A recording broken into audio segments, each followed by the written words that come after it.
मामला यही है कि सोनपुर में एकमात्र कॉलेज पूर्वोत्तर रेलवे महाविद्यालय है, जिसमें लगभग 5,000 बच्चों का छात्र छात्रा का एडमिशन है और उसमें उसको बंद कर दिया जाता है रेलवे प्रशासन द्वारा। और उस कॉलेज को रेलवे द्वारा ही खोला गया है और यहाँ के जो माननीय लोग हैं वो लोग आज तक इस पे कोई एक्शन ही नहीं ले कि ये कॉलेज दूसरा जगह बने और इस कॉलेज को बंद कर दिया जाता है। उसके बाद हम लोग आंदोलन किए, पुतला दहन हुआ, आक्रोश लोगों में जगा, तो मात्र 10 से 20 दिन के लिए कॉलेज को फिर दोबारा खोला गया। लगभग इस 1.5 महीना पहले बंद किया गया था और उसके बाद 10 दिन के बाद फिर उसमें ताला लगा दिया जाता है रेलवे प्रशासन द्वारा, डीआरएम साहब द्वारा।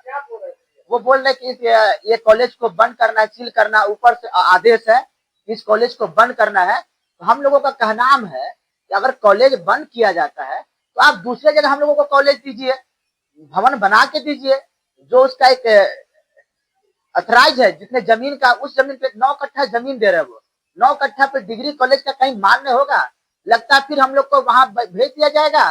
2 रूम मात्र बना हुआ है, लगता महाविद्यालय का जो अलमीरा है ना उससे वो 2 रूम भर जाएगा। एक बात बताइएगा, जिस समय ताला जड़ा गया, सील किया गया, उस समय वर्तमान में कितने छात्र जो है एडमिशन ले चुके थे? 5,000 बच्चों का उसमें एडमिशन है, छात्र छात्रा। 5,000 बच्चों का भविष्य मिट्टी में जा रहा है। न यहाँ के माननीय विधायक जी प्रयास कर रहे हैं, न माननीय यहाँ के सांसद महोदय तो एक भी बार भी सदन में आवाज उठा देते तो हमको लगता है कि सोनपुर के बच्चों का भविष्य जो है वो उज्जवल हो जाता है। वो चाहते हैं कि बच्चों का भविष्य उज्जवल हो। आने वाला है, क्या मांग रहेगा? हम लोगों का मांग रहेगा, हम लोगों का सबसे पहला मुद्दा है शिक्षा।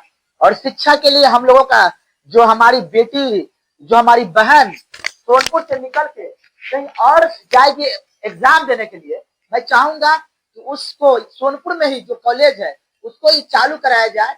उसके लिए हम लोग बहुत जल्द छात्र आंदोलन भी करने को तैयार है। मौसम का ठीक हो जाता है उसके बाद हम लोग छात्र आंदोलन करेंगे और उस कॉलेज को हम लोग खुलवाने का प्रयास करेंगे। अच्छा, अक्सर सुना गया है कि कॉलेज का ताला गिरने के बाद भी अभी एडमिशन की प्रक्रिया लगभग ताला लगने के सील हम लोग एसडीएम साहब से मिले थे और कहे थे कि सर जो एडमिशन होने वाला है उस पर कम से कम रोक लगा दीजिए, जो बच्चे का भविष्य बर्बाद होने वाला वो बर्बाद नहीं हो। एसडीएम साहब ने उसको लिख के बोला कि फोन किए डीआरएम साहब को कि लिख दीजिए जेपी में यूनिवर्सिटी में कि एडमिशन है। फिर भी उसके बावजूद भी 400 बच्चों का नामांकन हुआ।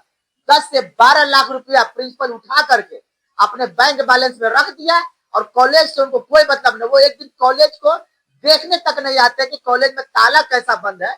वो एक तरफ प्रिंसिपल भी बने हैं, दूसरे तरफ हाई कोर्ट के वकील भी बन चुके हैं और तीसरा मेरे पास फुटेज है, वीडियो है कि वो अगर मनेर विधानसभा से चुनाव भी लड़ने के थे। बताइए कहाँ का ये रूल है कि भाई कि प्रिंसिपल भी रहे, वकील भी रहे और वो विधानसभा भी लड़ेंगे? ये कोई रूल है क्या? ये हमको एकदम इतनी गंदी लग रही है। एक प्रिंसिपल होने के नाते उनको छात्रों के भविष्य के लिए कोई चिंता नहीं है।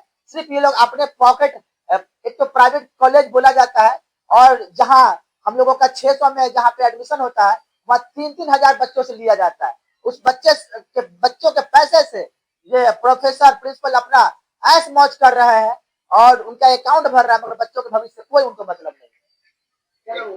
एक तरफ कहा जाता है देश के भविष्य है और देश के भविष्य के साथ इतना बड़ा खिलवाड़ हो रहा है, क्या कहेंगे इससे?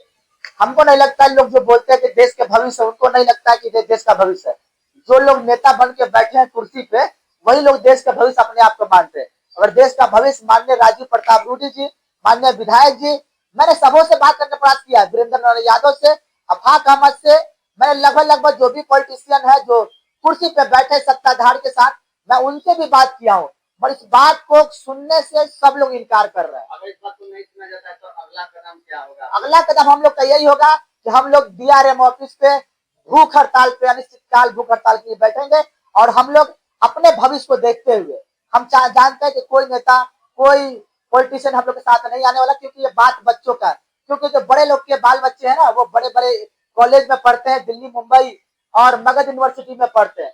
हम लोग यहाँ पे जो सोनपुर में गरीब गार्जियन के जो जिनको रोज 10,000 फीस देने का औकात नहीं है, वो अपने बच्चों का एडमिशन ये जेपी यूनिवर्सिटी में कराते हैं और अपने बच्चों को पढ़ाते हैं, इसलिए कि अपने जो गांव ग्राम का जो कॉलेज है उसमें हमारी बेटी जाएगी, सुरक्षित जाएगी और सुरक्षित आएगी। इसीलिए अपने एडमिशन अपने गांव के ग्रामीण में कराते हैं।